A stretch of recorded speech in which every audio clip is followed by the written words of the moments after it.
Praėjai, va dabar porą valandų mes beveik prašnekėjom, tai Vilija, kas keitėsi tavyje po šitos konsultacijos? Ar tai buvo sugaištas laikas tuščiai, ar kažkas tai gyvenime į pliusą tau?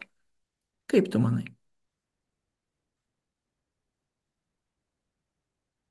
Manau, po šios konsultacijos susidėčiau kažkokius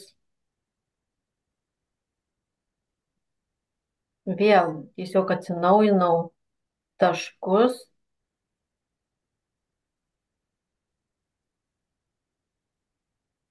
ir pajutau kažkokį viltį ir pagalbą,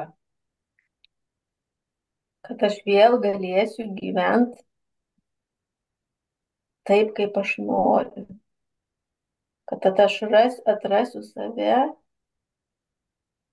pasitikėjimą gyvenimu, kad paleisiu visus savo rūpesčius. Dieve, man taip reikia pagalbos ir aš tikiu, kad tai aš ją rasiu. Ačiū, Robertai. Ačiū tau, aš linkiu tau laimės. Ačiū. Nu ką.